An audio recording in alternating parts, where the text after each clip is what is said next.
बिस्मिल्लाहिर्रहमानिर्रहीम। Welcome to physics by Imran Rashid. आज के लेक्चर में हम बात करेंगे first year physics chapter number 1 introduction to significant figures के बारे में। सबसे पहले देखते हैं कि इसको डिफ़ाइन कैसे किया जा सकता है। तो डेफिनेशन में all accurately noun digits plus first doubtful digit in a measurement. हम कोई भी मेजरमेंट करें, चाहे वो लेंथ की हो, चाहे वो मैस की है, चाहे वो टाइम की है, उस मेजरमेंट में जितने डिजिट्स हमें बिल्कुल एग्जैक्ट मालूम हों कि ये बिल्कुल इतने हैं, प्लस जो फर्स्ट डाउटफुल डिजिट हो। अब ये एक्यूरेटली क्या होते हैं, डाउटफुल क्या होता है, इसकी हम बात करते हैं। तो इन दोनों को मिला के कहते हैं सिग्निफिकेंट फिगर्स। अगर हम देखें, अगर आप जाएं बाज़ार में, आप फॉर एग्ज़ाम्पल कपड़ा ख़रीदते हैं, तो आप उसकी लेंथ कहते हैं कि हमें 4 मीटर कपड़े की लेंथ चाहिए।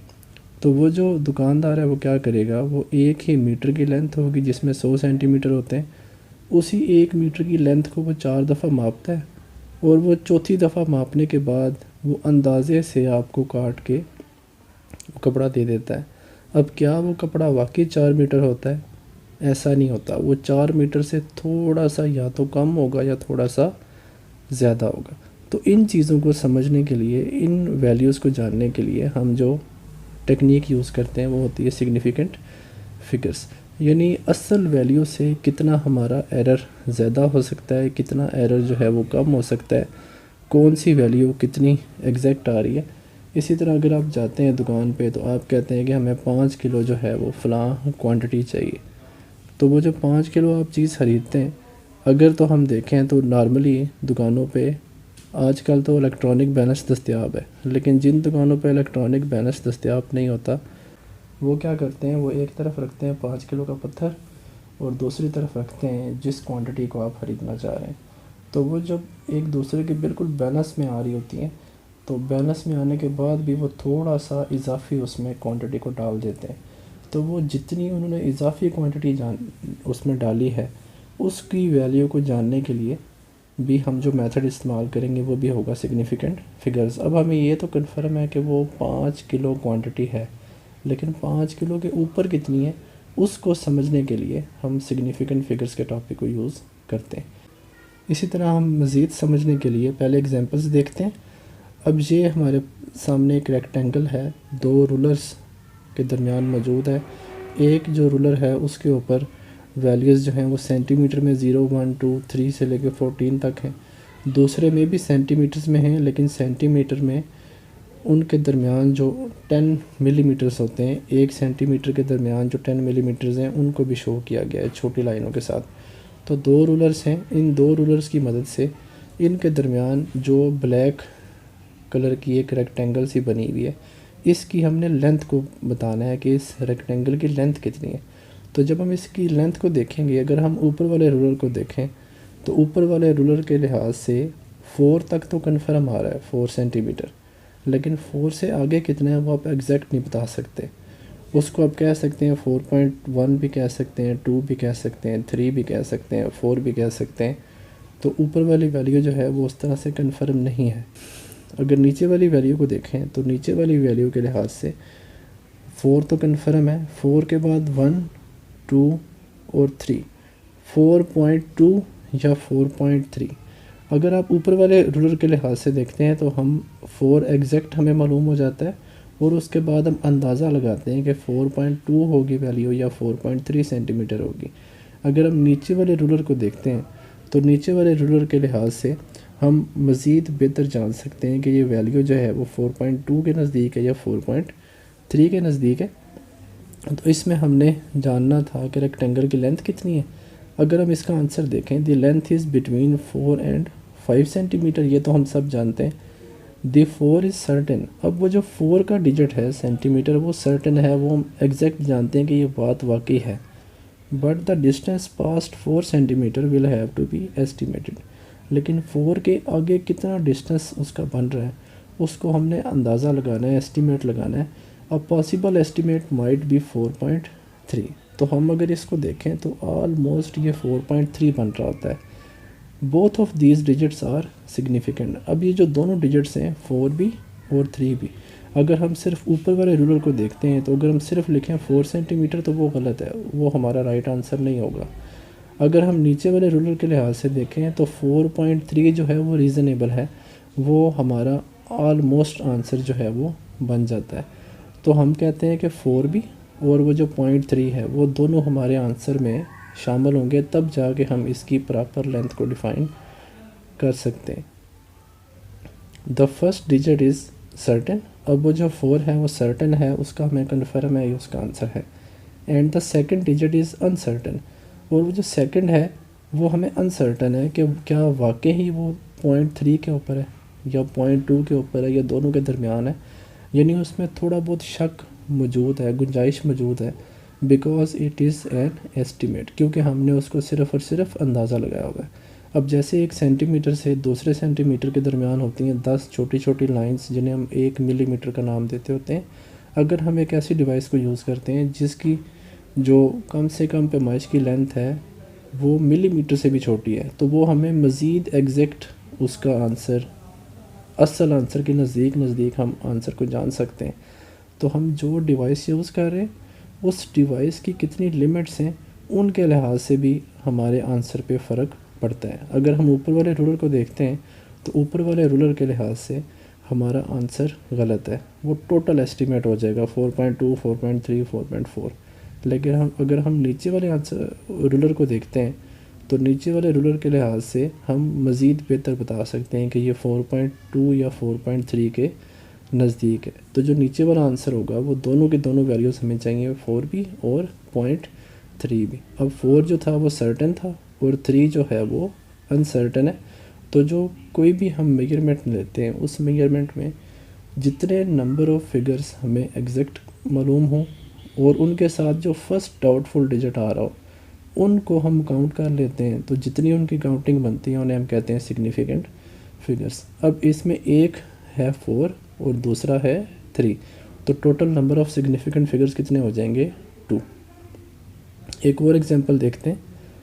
दोबारा से हमें वही फिगर है, इस फिगर को थोड़ा सा मज़ीद एक्सप्लेन किया गया है। हमने दोबारा से रेक्टेंगल की लेंथ को फाइंड आउट करना है। The edge of a rectangle is between 4.2 centimetre and 4.3 centimetre. अब हम सिर्फ नीचे वाले के लिहाज से इसको देख रहे हैं, ऊपर वाले लिहाज से हम उसको नहीं देख रहे क्योंकि वो हमारा एग्जैक्ट आंसर दे ही नहीं रहा। नीचे वाले के लिहाज से देखें तो अगर गौर करें तो ये 4.2 और 4.3 के दरमियान उसका आंसर आ रहा है। We are certain about 4.2। हम 4.2 के लिहाज से तो सर्टेन है क्योंकि वो लाइन 4.2 को क्रॉस कर रही है, but the next digit will have to be estimated. लेकिन हमें जो नेक्स्ट डिजिट होगा कि 2 और 3 के कितने दरमियान में किस तरफ वैल्यू जा रही है। अब देखें 4 और उसके बाद जो 2 मिलीमीटर्स हैं वो भी उसने तय कर लिया, अब 2 और 3 के बिल्कुल मिड में। तो हम एक अंदाज़ा लगा लेते हैं, as possible estimation might be 4.27। अब यहाँ पे हमने क्या किया, हमने उसको मज़ीद बारीकी से देखा। जो लास्ट फिगर थी वही फिगर हम दोबारा से स्टडी कर रहे हैं, लेकिन हम थोड़ी सी टेक्निक चेंज कर रहे हैं। यहाँ पर हम 3 डिजिट्स को ले रहे हैं, 4.2 के साथ हमने एक मज़ीद अंदाज़ा लगाया जो है 7। तो इस लिहाज से हमें 4.2 तो कन्फर्म है, लेकिन वो जो 7 है वो हमें डाउटफुल है, क्या वाकई वो वैल्यू 7 पे आ रही है, 8 पे आ रही है, 9 पे आ रही है। All 3 digits would be significant. वो तीनों के तीनों जो डिजिट्स होंगे वो सारे के सारे क्या होंगे, significant. The first 2 digits are certain, पहले 2 जो हैं वो सर्टेन हैं, and the last digit is uncertain, और वो जो लास्ट डिजिट है वो क्या है, अनसर्टेन। हम कोई भी पैमाइश करें उस पैमाइश में जितनी हमें वैल्यूज़ एग्जैक्ट मालूम होती हैं और साथ में जो फर्स्ट वैल्यू जहाँ पर हमें डाउट होता है उन सारी वैल्यूज़ को मिला के जितने टोटल नंबर ऑफ़ डिजिट्स बनते हैं उन डिजिट को हम कहते हैं सिग्निफिकेंट फिगर्स। अब जो सिग्निफिकेंट फिगर्स हैं वो क्या होते हैं, बेसिकली हम कोई भी लेंथ मेजर करें, मास मेजर करें, टाइम मेजर करें, तो कहाँ तक हम एग्जैक्ट आंसर मालूम कर सकते हैं, उसको जानने के लिए हम सिग्निफिकेंट फिगर्स का टॉपिक इस्तेमाल करते हैं। एक और एग्जांपल देखें, यहाँ पर एक लकड़ी का एक ब्लॉक सा बना हुआ है, उस ब्लॉक की हमने लेंथ फाइंड आउट करनी है। तो जब हम उस लेंथ को सिंपली 1 मीटर की लेंथ से मेजर कर रहे होते हैं तो यहाँ पर देखें हम एग्जैक्ट नहीं बता सकते कि उसकी लेंथ कितनी है, तो हम अंदाज़न उसको कह लेते हैं कि 1 मीटर की रूलर की जो लेंथ है उसके लिहाज से हमारी जो लेंथ आ रही है वो ऑलमोस्ट इक्वल है 0.6 मीटर। अब ये जो 0.6 मीटर है ये आंसर बिल्कुल एस्टिमेटेड है, एग्जैक्ट आंसर नहीं है। लेकिन अगर हम एक ऐसा मीटर रूल यूज़ करते हैं जिसकी मीटर की लेंथ के ऊपर भी मज़ीद लेंथ्स मौजूद हों, जैसे जो बी फिगर है उसमें 10, 20, 30, 40, 60, 100 तक सेंटीमीटर्स तक लाइंस लगी हुई हैं, तो यहाँ पर हम थोड़ा सा मज़ीद बेहतर बता सकते हैं कि जो हमारा जो लकड़ी का जो ब्लॉक है उसकी लेंथ ऑलमोस्ट इक्वल आ रही है 0.61 मीटर। अब देखें जो पार्ट ए में फ़िगर थी वहाँ पर हमने पहले ही पॉइंट पे अंदाज़ा लगाया था, तो वहाँ पर था 0.6 मीटर। दूसरे में हमें 0.6 कन्फर्म है, लेकिन 6 के बाद जो 1 का डिजिट है वो हमें मज़ीद डाउट दे रहा है कि क्या वह वाकई 1 पे है, 1 से पीछे है, 1 से बाद में है, 2 पे है, 3 पे है। लेकिन यहाँ पर हमें 0.6 कन्फर्म है और 1 पे डाउट है। वो जो पहले वाली वैल्यू थी, पहले वाली वैल्यू में हमें 0.6, ये जो 6 है इस पे हमें डाउट था, इस पे भी हमें कन्फर्म नहीं था। तो ऊपर वाले आंसर में 0.6 में सिर्फ एक सिग्निफिकेंट फिगर आएगी, वो होगा 6। सेकंड वाले में 0.6 हमें कन्फर्म है, उसके बाद 1, तो इसमें डिजिट्स कितने बन जाएंगे, 2। जबकि थर्ड वाली में देखें, थर्ड में जो लेंथ है उसको मज़ीद छोटे छोटे लाइंस में डिवाइड किया गया है, तो यहाँ पर हम मज़ीद बेहतरी से बता सकते हैं कि वो लेंथ बन रही है 0.607 मीटर। अब देखें हम जितना पॉइंट ज़्यादा यूज़ करते हैं या हम जितने डिजिट्स ज़्यादा यूज़ करते हैं तो हमारा जो आंसर है वो असल आंसर के नज़दीक आता है। दोबारा से इस चीज़ को देखें, हम कोई भी चीज़ कैलकुलेट करते हैं, चाहे वो लेंथ हो, चाहे वो मैथ्स हो, चाहे वो टाइम हो, उसमें हमें जितने ज़्यादा डिजिट्स एग्जैक्ट मालूम हो जाते हैं तो हम कहते हैं कि हमारा जो आंसर है वो एग्जैक्ट आंसर के ऑलमोस्ट उतना ही नज़दीक है। अब देखें जो 0.6 था वो ना होने के बराबर था, यानी उसमें हमने सिर्फ एस्टिमेट लगाया।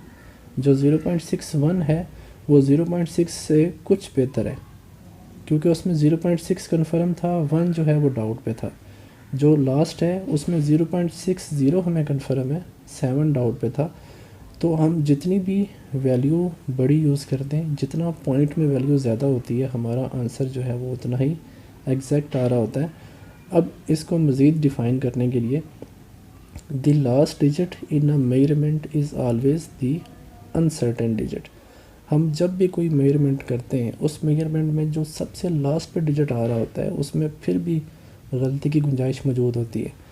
अब गलती की गुंजाइश कैसे है, जो हमने एग्जांपल्स पढ़ी हैं, अगर हमने किसी तार की मोटाई मालूम करनी है, अगर हम उसको मालूम करते हैं वर्नियर कैलिपर्स के साथ, तो वो जो आंसर देगा उसके लिहाज से अगर हम उसी तार की मोटाई को सक्रिय गेज के लिहाज से मेजर करते हैं तो सक्रिय गेज जो है वो हमें एक डिजिट मज़ीद दे रहा होता है।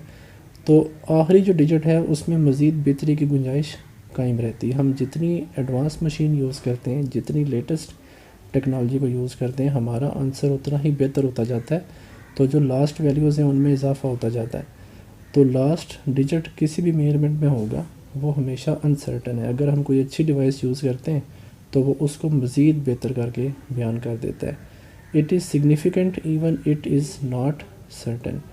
अब अगर हमें आखिरी वैल्यू का पता हो कि ये एग्जैक्ट आंसर नहीं है, लेकिन हम फिर भी क्या करते हैं, उसको सिग्निफिकेंट में शुमार करते हैं। अब जिस तरह हमने आज की एग्जांपल्स पढ़ी हैं, उन एग्जांपल्स में हमने 0.61 पढ़ा, तो 0.6 जो था वो हमें सर्टन था, लेकिन वो जो 1 था वो हमें अनसर्टन है, लेकिन फिर भी हम उसको सिग्निफिकेंट में शामिल करते हैं। The more significant digits a value has, किसी भी मेजरमेंट में जो आंसर आता है उसमें जितने ज़्यादा सिग्निफिकेंट डिजिट्स होंगे, the more accurate the measurement will be, उतनी ही मेजरमेंट जो है वो एक्यूरेट आएगी। तो यहाँ तक हमने देखा, हम कोई भी पैमाइश करें, कोई भी मेजरमेंट करें, उस मेजरमेंट में हमारा जो आंसर आएगा वो आंसर जो है वो कभी भी एग्जैक्ट आंसर नहीं होता। हम जिस डिवाइस को यूज़ कर रहे होते हैं उस डिवाइस के लिहाज से जितनी वो कम से कम पैमाइश हमें वो डिवाइस दे सकती है, उस लिहाज से हमें आंसर मिल जाता है। अगर हम एक ही चीज़ की लेंथ को मेजर करते हैं मीटर आर्ट के साथ, फिर हम उसी की लेंथ को मेजर करेंगे वर्नियर कैलिपर्स के साथ, और उसी को मेजर करें स्क्रू गेज के साथ। तो तीनों के साथ जब हम मेजर कर रहे होते हैं तो हम ये जानते हैं कि वो जो मीटर रॉड है उसमें शक की गुंजाइश ज़्यादा है। उससे बेहतर रिज़ल्ट जो है वो हमें वर्नियर कैलिपर्स दे रहा होता है, क्योंकि वो हमें ज़्यादा डिजिट्स में आंसर देता है। अगर हम स्क्रू गेज यूज़ करते हैं तो वो इन दोनों से ज़्यादा एग्जैक्ट हमें आंसर दे रहा होता है। तो किसी भी मेजरमेंट में जितने ज़्यादा हमें सिग्निफिकेंट डिजिट्स मालूम होंगे उसका आंसर जो है वो उतना ही ज़्यादा अच्छा आएगा। अब ये चीज़ याद रखें कि हम जब भी कोई भी मेजरमेंट करते हैं तो मेजरमेंट करने के लिए हमें प्रॉपर यूनिट्स भी लिखने होते हैं। अब यूनिट से क्या मुराद है, हम फॉर एग्ज़ाम्पल लेंथ मेजर कर रहे हैं तो लेंथ हम या तो मीटर में मेजर करते हैं या फुट में या सेंटीमीटर में, मिलीमीटर्स में या किलोमीटर्स में। तो जिस तरह हर फिज़िकल क्वांटिटी का कोई ना कोई यूनिट होता है, इसी तरह हर एक मेजरमेंट का कोई ना कोई अनसर्टेनिटी उसमें मौजूद होती है। जितनी अच्छी हम डिवाइस यूज़ करते हैं वो अनसर्टेनिटी उतनी ही कम से कम होती जाती है, लेकिन वो ख़त्म नहीं होती। हम जब भी कोई मैथमेटिकल क्वेश्चन करते हैं तो मैथमेटिकल क्वेश्चन करने के दौरान हमारा आंसर जो है वो फॉर एग्ज़ाम्पल एग्जैक्ट आ रहा है 2.3, इतना ही आंसर था, वो डायरेक्ट चीज़ें कट के एंड पे आंसर आ जाता है। मैथमेटिक्स और चीज़ है, जब आप फिज़िकली चीज़ों को मेजर करते हैं उसमें हमेशा शक की गुंजाइश रहती है। वो शक जो है वो किसी की, चाहे वो सिस्टमेटिक एरर की वजह से आ रहा हो, रैंडम एरर की वजह से आ रहा हो, पर्सनल एरर की वजह से आ रहा हो, या डिवाइस के एरर की वजह से आ रहा होता है, या डिवाइस की लिमिट की वजह से आ रहा होता है। तो कोई भी हम मेजरमेंट लेंगे उस मेजरमेंट में कोई ना कोई अनसर्टेनिटी मौजूद होती है। हम जितनी मर्ज़ी अच्छी कैलकुलेशंस करें, जितना मर्ज़ी अच्छा एक्सपेरिमेंट परफॉर्म करें, अगर हम वो एक्सपेरिमेंट परफॉर्म कर रहे हैं मीटर रॉड के साथ और उसी को हम परफॉर्म करें स्क्रू गेज के साथ, तो वो जो स्क्रू गेज का आंसर है वो हमें ज़्यादा एग्जैक्ट आंसर देगा, लेकिन उसमें फिर भी गलती की कोई ना कोई गुंजाइश रह जाती है, क्योंकि अगर हम उससे अच्छी डिवाइस को यूज़ करेंगे तो वो हमें उससे भी अच्छा रिज़ल्ट देगी।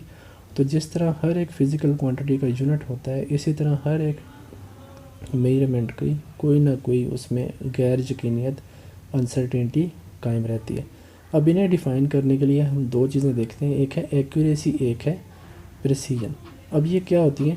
एक्यूरेसी बेसिकली ये होता है कि जो फ़र्ज़ करें हमें एक चीज़ का आंसर पता है कि फ़लाँ जो है उसका आंसर आ रहा है 10, हम जब उसको परफॉर्म करते हैं तो हमारा आंसर जो है वो 10.1, 10.05, 9.99, 9.85, हमारा जो आंसर है वो असल आंसर के कितने नज़दीक है उसे हम कहते हैं accuracy. How close a measurement is to the accepted value. Accepted value वो होती है कि जो काबिल कबूल हो, जो असल वैल्यू के नज़दीक हो।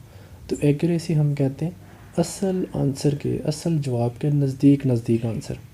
प्रिसीजन ये होता है कि हम कोई भी क्वेश्चन कर रहे हैं, वो क्वेश्चन फॉर एग्ज़ाम्पल हमारा आंसर उसका 10 आना चाहिए, लेकिन हमारा आंसर जो है वो 5.4, 5.3, 5.25, 5.35, हमारा आंसर जो है वो असल आंसर के नज़दीक नहीं है, लेकिन हम जितनी दफ़ा उसको मेजर करते हैं उतनी दफ़ा मेजरमेंट करने के दौरान वो है गलत, लेकिन वो जितनी दफ़ा हम उसको मेजर कर रहे हैं वो आपस में एक दूसरे के नज़दीक है, तो उसे हम कहते हैं प्रिसीजन।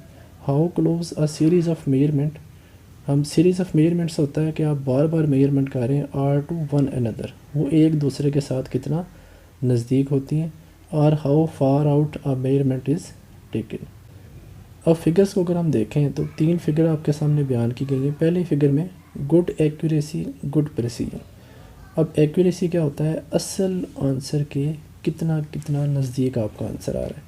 तो जैसे ये पॉइंट है बिल्कुल मिडल को टच करना है, तो जब हम किसी भी तीर को फेंकते हैं तो वो जब बिल्कुल मिडल में टच कर रहा है तो हम कहते हैं कि बिल्कुल एक्यूरेट वो चीज़ हमारी जा रही है, और हम जितनी दफ़ा उसको फेंक रहे हैं उतनी दफ़ा ही वो अपने असल आंसर के नज़दीक जा रही है। तो इसमें एक्यूरेसी भी और प्रिसीजन दोनों क्या हैं, वो एक दूसरे के साथ हैं, वो दोनों अच्छी हैं।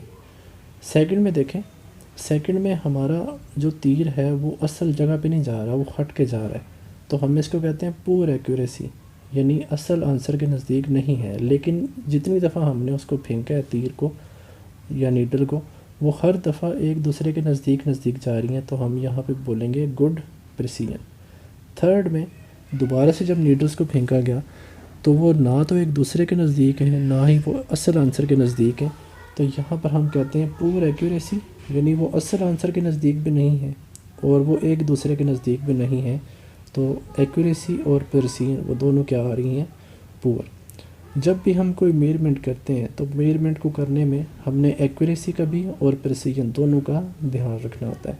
Measurements must always be reported to the correct number of significant figures. Measurement जब भी हम किसी चीज़ की करेंगे, चाहे वो लेंथ है, चाहे वो टाइम है, चाहे वो मैस है, उसको जब बयान करना हो तो उसके लिए हमें exact number of significant figures बताने पड़ते हैं, because calculated values can not be more precise than the mere data. तो यहाँ तक हमने देखा कि सिग्निफिकेंट फिगर्स क्या होते हैं। कोई भी मेजरमेंट होगी, उस मेजरमेंट में जितने हमें एग्जैक्ट फिगर्स मालूम हो और जो फर्स्ट डाउटफुल डिजिट है वो हमें मालूम हो, तो वो नंबर ऑफ़ डिजिट्स जितने बन रहे होते हैं उन्हें हम कहते हैं सिग्निफिकेंट फिगर्स। और उन्हें बयान करने के लिए हम एक्यूरेसी और प्रिसीजन को डिफ़ाइन करते हैं। एक्यूरेसी क्या होता है कि असल आंसर के कितना नज़दीक आपका आंसर आ रहा है, और प्रिसीजन क्या है कि जितनी दफ़ा आप आंसर को नोट कर रहे हैं वो आंसर की जो वैल्यूज़ हैं वो एक दूसरे के साथ आपस में कितनी वो नज़दीक हैं। अब जब भी हम सिग्निफिकेंट फिगर्स की बात करते हैं तो हमें कुछ रूल्स का ध्यान रखना पड़ता है। There are quite a few rules that determine how many significant digits in a measurement has. You will need to memorise these rules. इन रूल्स में जो मेन रूल है वो है रूल्स फॉर ज़ीरो। अब ज़ीरो को डिफ़ाइन करने के लिए रूल नंबर 1 है, if a number contains no zeros. For example आपने कोई मेजरमेंट की है, उस मेजरमेंट का जो आंसर आ रहा है उस आंसर में ज़ीरो नहीं आ रहे, तो जितने वो डिजिट्स बन रहे होंगे all of the digits are significant. वो सारे के सारे क्या होंगे, सिग्निफिकेंट, यानी वो हमारे आंसर में शामिल होंगे। अब ये एग्जांपल्स आपके सामने हैं, इन एग्जांपल्स में ज़ीरोज़ नहीं आ रहे, तो जब हम इनको काउंट करेंगे तो 4, 5, 8 में टोटल डिजिट्स आ रहे हैं 3, तो इसमें नंबर ऑफ़ सिग्निफिकेंट फिगर्स कितने आएंगे, 3। इसी तरह सेकंड में 4 डिजिट्स आ जाएंगे, थर्ड में 2 और लास्ट वाले में 3 सिग्निफिकेंट फिगर्स आ जाते हैं। तो कोई भी फिज़िकल क्वांटिटी हम उसको मेयर करें, उसकी मेजरमेंट का जो आंसर है उसमें अगर ज़ीरो नहीं है तो जितने भी उसमें डिजिट्स हैं वो सारे के सारे क्या होंगे, सिग्निफिकेंट फिगर्स। सेकंड रूल देखते हैं, all zeros between 2 non zero digits are significant. अब जब हमने कोई भी मेजरमेंट की, उस मेजरमेंट में जो ज़ीरो जो है वो वैल्यूज़ के दरमियान में आ रहा है, जैसे 405 है, 30.47 है, 1.005 है, 604001, यानी उसकी दोनों साइड्स पे कोई नॉन ज़ीरो डिजिट मौजूद होना चाहिए। तो जब भी ज़ीरो वैल्यूज़ के मिड में आएगा, इन बिटवीन आएगा, तो हम उस ज़ीरो को काउंट करेंगे। तो हमारा जो फर्स्ट आएगा 405, इसमें 3 आ जाएंगे, सेकंड वाले में 4, थर्ड वाले में भी 4 और लास्ट वाले में भी देखें तो 6 बन जाते हैं। तो जब भी ज़ीरो इन बिटवीन आएगा डिजिट्स के तो हम उसको काउंट करते हैं सिग्निफिकेंट फिगर्स में। रूल नंबर 3 देखते हैं, zeros to the right of a non zero digit. अब नॉन ज़ीरो डिजिट क्या होता है, 1 से लेके 9 तक जो डिजिट्स होते हैं, तो अगर उसकी राइट साइड पे ज़ीरो आ रहे हैं तो यहाँ पर 2 केसेस हैं, if they are to the right of a non zero number, अगर वो राइट पे मौजूद है, but not sandwiched between non zero and decimal point, लेकिन वो डेसिमल पॉइंट और नॉन ज़ीरो नंबर के दरमियान नहीं है, दे आर नॉट सिग्निफिकेंट, यानी वो सारे के सारे क्या हैं, एंड पर मौजूद हैं। अगर किसी भी मेजरमेंट के आंसर में, अगर किसी भी मेजरमेंट में जो ज़ीरोज़ हैं वो एंड पे आ रहे हैं और वहाँ पर कोई भी पॉइंट मौजूद नहीं है, तो हम ये जो लिखा हुआ है 7, 3 और 3 ज़ीरोज़ हैं, इसको हम ऐसे भी लिख सकते हैं 73 × 10⁻³ 3। तो जब भी ज़ीरोज़ एंड पे आ रहे हो, जिन्हें आप साइंटिफिक नोटेशन में लिख सकते हैं और वहाँ पर पॉइंट ना आ रहा हो, तो उन ज़ीरोज़ को हम काउंट नहीं करते। यहाँ पर जो फर्स्ट में आंसर आएगा वो होगा 2, सेकंड वाले में देखें तो वो हो जाएंगे 3 और थर्ड वाले में देखें तो वो हो जाएगा सिर्फ और सिर्फ 1। अब जो थर्ड वाला है उसको हम लिख सकते हैं 6 × 10⁻³ तो जो 10 की पावर्स आ रही होती हैं उनको भी हम काउंट नहीं करते। तो किसी भी मेजरमेंट में अगर नंबर ऑफ़ ज़ीरोज़ जो हैं वो एंड पे आ रहे हैं और उस मेजरमेंट में पॉइंट मौजूद नहीं है, तो हम उन ज़ीरो को काउंट नहीं करते। जबकि if these zeros are sandwiched between a non zero number and a decimal point, अगर वही ज़ीरो पॉइंट के और नंबर्स के दरमियान आ रहे हो हम उनको काउंट करेंगे। जैसे है 40, अब 40 लिखने में और है, 40 पॉइंट लिखने में और चीज़ है, इनमें दोनों में फ़र्क आ जाता है। आसानी से समझने के लिए याद रखें, जब किसी भी फ़िज़िकल क्वांटिटी की मेजरमेंट में पॉइंट भी आ रहा हो और उसके बाद या नंबर्स के साथ ज़ीरोज़ आ रहे हो तो हम उन ज़ीरोज़ को काउंट करते हैं, उन्हें ख़त्म नहीं करते। तो इनमें पहले में 2 आ जाएंगे, दूसरे में 3, तीसरे में 4 सिग्निफिकेंट फिगर्स। रूल नंबर 4 देखते हैं। इन डेसिमल्स जब हमारे पास पॉइंट आ रहा हो लेस देन 1, यानी आंसर जो है वो 1 से छोटा आ रहा हो, उस केस में हम क्या करते हैं कि zeros to the right of a decimal point, जो राइट साइड पे मौजूद होते हैं zero, that are to the left of a first non zero digit, जो फर्स्ट नॉन ज़ीरो डिजिट के लेफ़्ट साइड पे मौजूद हैं, और नेवर सिग्निफिकेंट, वो कभी भी सिग्निफिकेंट नहीं होते। They are simply place holder, उन्हें हम सिर्फ प्लेस होल्डर के तौर पे यूज़ करते हैं। याद रखें कि जब भी पॉइंट की फॉर्म में आ रहा हो और वो वैल्यू 1 से छोटी हो तो जो फर्स्ट नॉन ज़ीरो डिजिट होगा उससे पहले जितने मर्ज़ी ज़ीरो आ रहे हैं उनको हम काउंट नहीं करेंगे। तो इसमें 0.004 में सिर्फ 4 जो है वो सिग्निफिकेंट फिगर है। इसी तरह सेकंड वाले में सिर्फ 6, 7 जो है वो सिग्निफिकेंट है, और लास्ट में सिर्फ 3 सिग्निफिकेंट है। वो जो शुरू में ज़ीरोज़ हैं वो सिग्निफिकेंट नहीं है। All zeros to the right of a decimal point, जितने भी ज़ीरोज़ जो हैं वो किसी भी पॉइंट की राइट साइड पे हों, and to the right of a non zero digit, और नॉन ज़ीरो डिजिट के भी राइट साइड पे हों, आर सिग्निफिकेंट। अब इससे क्या मुराद है, जब भी हम कोई पॉइंट यूज़ कर रहे हो किसी भी मेजरमेंट पे पॉइंट्स की सूरत में आ रहा हो रिज़ल्ट, तो उसमें पॉइंट के बाद जितने ज़ीरो आ रहे हो उनको हम शामिल करते हैं। अब देखें 4.30 में जो ज़ीरो है वो पॉइंट के बाद आ रहा है तो इसमें 3 आ जाएंगे। सेकंड वाले में देखें 670.0, अब जो 670 है ये पॉइंट और डिजिट के दरमियान है, ये वाला ज़ीरो हम काउंट करेंगे, और जो पॉइंट के बाद का ज़ीरो है वो भी हमने काउंट करना है। तो इसमें टोटल हो जाएंगे 4।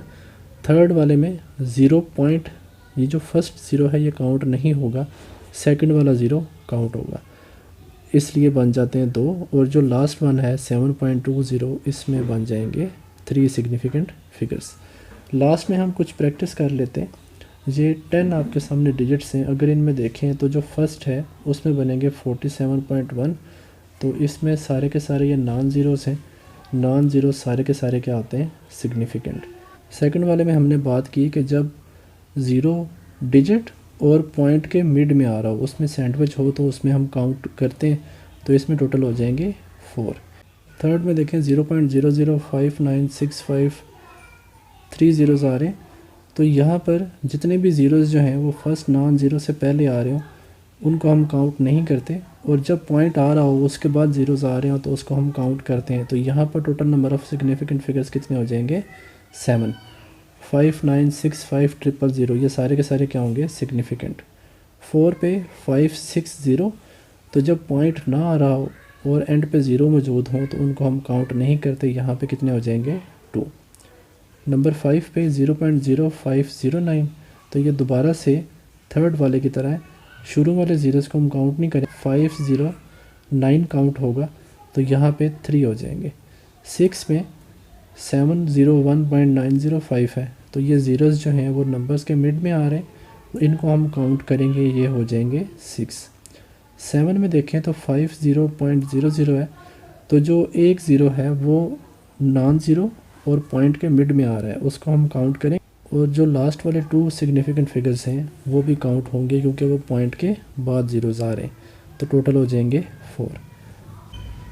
8 में देखें 50.012 में पॉइंट और नॉन डिजिट के दरमियान में ज़ीरोज़ आ रहे हैं, तो इनको हमने काउंट करना है, तो ये टोटल हो जाएंगे 5। नंबर 9 पे 0.000009 है, तो हमने बात की कि जितने भी नॉन ज़ीरो से पहले ज़ीरोज़ होते हैं वो सारे के सारे काउंट नहीं होते, तो इसमें सिर्फ 1 आएगा, वो कौन सा होगा, 9।